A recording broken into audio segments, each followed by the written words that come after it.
আজকের এই বিশ্লেষণে আপনাদের স্বাগত।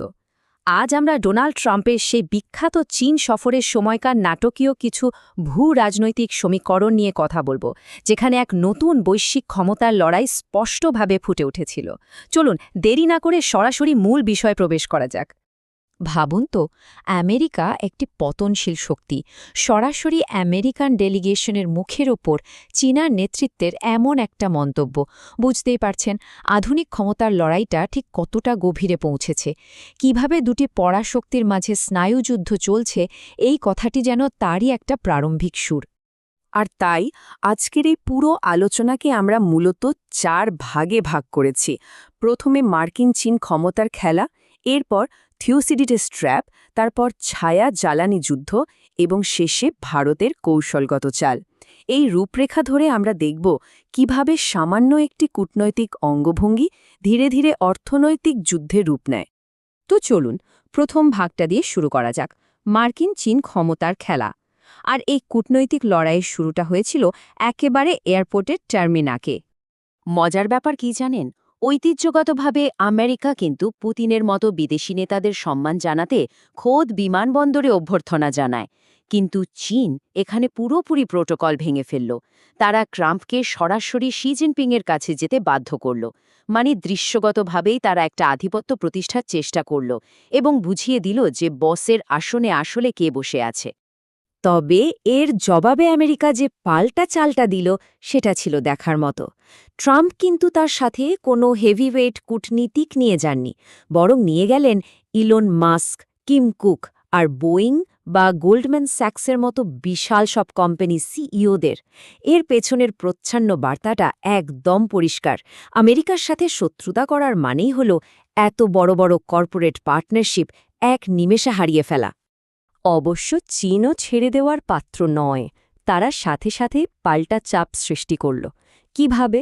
মার্কিন কৃষকদের বিপাকে ফেলতে তারা সয়াবিন আমদানি পুরোপুরি বন্ধ করে দিল। শুধু তাই নয়, বোয়িং জেট কেনার ব্যাপারটাও কৌশলগতভাবে আটকে দিল তারা।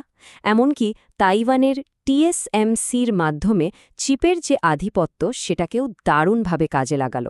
উদ্দেশ্যটা ছিল একদম ছকে বাঁধা, আমেরিকার মিডটার্ম নির্বাচনের ঠিক আগে মার্কিন অভ্যন্তরীণ রাজনীতিতে একটা প্রচণ্ড ধাক্কা দেওয়া। এবার চলুন আমাদের দ্বিতীয় পর্বে যাই, থুসিডিডিস ট্র্যাপ। চলুন দেখি কিভাবে এই ঘটনাগুলো আসলে অনেক পুরনো একটা ঐতিহাসিক সংঘাতের প্যাটার্নের সাথে মিলে যায়। ইতিহাসবিদ গ্রাহাম অ্যালিসন প্রথম এই থুসিডিডিস ট্র্যাপ বা থুসিডিডিসের ফাঁদ ধারণাটি নিয়ে আসেন। ব্যাপারটা আসলে কি? ধরুন, যখন কোনো নতুন উদীয়মান শক্তি আগে থেকে প্রতিষ্ঠিত কোনো পরাশক্তিকে সরিয়ে তার জায়গা নিতে চায়, তখন তাদের মধ্যে যে অবশ্যম্ভাবী সংঘাতের পরিস্থিতি তৈরি হয়, সেটাই হলো এই ফাঁদ। সীমিত বৈশ্বিক সম্পদের উপর নিয়ন্ত্রণ নিতে গিয়েই মূলত এই চরম দ্বন্দ্বটা বাধে। ইতিহাস ঘাটলে কিন্তু আমরা ঠিক এরকমই একটা সমান্তরাল চিত্র দেখতে পাই।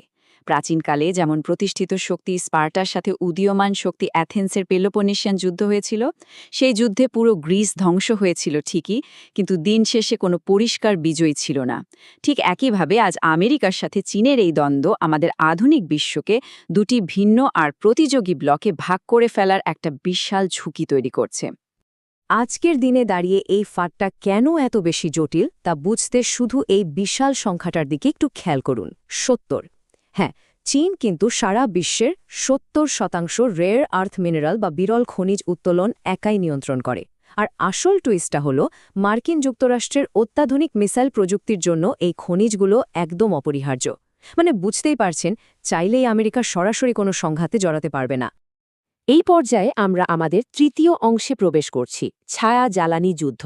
চলুন দেখি কিভাবে মাটির নিচের জ্বালানি নিয়ে এই দুই পরাশক্তির লড়াই চলছে। এখানে আমেরিকার কৌশলটা বেশ পরিষ্কার। চীনের যে অভাবনীয় ম্যানুফ্যাকচারিং গ্রোথ, সেটাকে ধীর করতে আমেরিকা তাদের সস্তা জ্বালানির উৎসে আঘাত হানার চেষ্টা করছে। আর এজন্যই তারা ভেনেজুয়েলা বা ইরানের মতো তেল সরবরাহকারী দেশগুলোর ওপর একের পর এক কঠোর অর্থনৈতিক নিষেধাজ্ঞা চাপিয়ে দিচ্ছে, যাতে চীনের কারখানাগুলো কোনোভাবেই সস্তা তেল না পায়। কিন্তু আসল চমকটা হলো চীন কিভাবে এই বাধাগুলো পার হচ্ছে।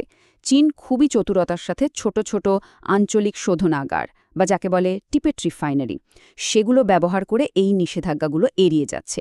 তারা একদম সস্তায় নিষেধাজ্ঞাপ্রাপ্ত ইরানের তেল কিনছে এবং পেমেন্ট করছে নিজেদের মুদ্রা ইউয়ানে। এরপর সেই তেল এই ছোট কারখানাগুলোতে পরিশোধন করছে।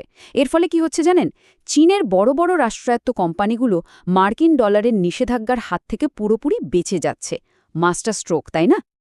এবার আসা যাক আমাদের চতুর্থ এবং শেষ পর্বে, ভারতের কৌশলগত চাল। বিশ্বের সবচেয়ে বড় দুই পরাশক্তি যখন জ্বালানি আর অর্থনীতি নিয়ে এমন একটা জটিল ছায়াযুদ্ধে মেতে আছে, তখন ভারতের মতো একটা দ্রুত বর্ধনশীল দেশের অবস্থান ঠিক কোথায়? বিশ্লেষণ করলে একটা ব্যাপার খুব পরিষ্কার বোঝা যায়। এই দ্বিমেরু বিশ্বে টিকে থাকতে হলে ভারতকে তার নিজস্ব লেভারেজ বা সুবিধাগুলো চিনতে হবে। যেমন ধরুন, ভারতে রয়েছে শক্তিশালী স্পেস সেক্টর, যেখানে 400টিরও বেশি স্টার্টআপ কাজ করছে। এছাড়াও ভারত মহাসাগর নিয়ন্ত্রণের অসামান্য ভৌগোলিক সুবিধা আর ভবিষ্যৎ পারমাণবিক শক্তির জন্য বিশাল থোরিয়াম রিজার্ভ, এই সব কিছুই তাদের একটা দারুণ শক্ত অবস্থান এনে দিচ্ছে। তাছাড়া শুধু একটা বড় ভোক্তা বাজার হিসেবে বসে থাকলে তো চলবে না। বিশ্বব্যাপী নিজেদের নিজস্ব ভ্যালুও তৈরি করতে হবে। যেমন সুইফট সিস্টেম বা ভিসা মাস্টার কার্ডের বিকল্প হিসেবে ইউপিআই বা রুপের মতো নিজস্ব ফিন্যান্সিয়াল প্রযুক্তির প্রসার ঘটানো, কিংবা প্রতিবেশী দেশগুলোতে ভারতীয় রুপিকে বিকল্প রিজার্ভ কারেন্সি হিসেবে প্রতিষ্ঠিত করার চেষ্টা করা। এগুলো কিন্তু গেম চেঞ্জার হতে পারে। তবে কথা হলো, আন্তর্জাতিক পর্যায়ে সম্মান পেতে চাইলে পরিবর্তনটা কিন্তু আগে নিজের ঘর থেকেই শুরু করতে হবে। যেহেতু ভারতের সরকারি স্তরে বর্তমানে শক্তিশালী রাজনৈতিক নিয়ন্ত্রণ রয়েছে, তাই এখন কোনো অজুহাত না দেখিয়ে অত্যন্ত নিরপেক্ষভাবে স্থানীয় সমস্যাগুলোর সমাধান করাটা জরুরি। বিশেষ করে অভ্যন্তরীণ সামষ্টিক অর্থনীতি বা ম্যাক্রো ইকোনমিক স্থিতিশীলতা নিশ্চিত করার দিকে মনোযোগ দেওয়াটা এখন সবচেয়ে বেশি দরকার। আর এখান থেকে আমাদের আজকের বিশ্লেষণের একেবারে শেষ আর সবচেয়ে গুরুত্বপূর্ণ প্রশ্নটা উঠে আসে। আমেরিকা আর চীন দ্বারা বিভক্ত এ বিশ্বে আমরা যদি নিজেদের শক্ত অবস্থান বা বৈশ্বিক ভ্যালু তৈরি করতে ব্যর্থ হই, তবে শেষ পর্যন্ত কোন পরাশক্তি আমাদের ভবিষ্যৎ নিয়ন্ত্রণ করবে? উত্তরটা আমাদের সবারই একটু ভেবে দেখা উচিত।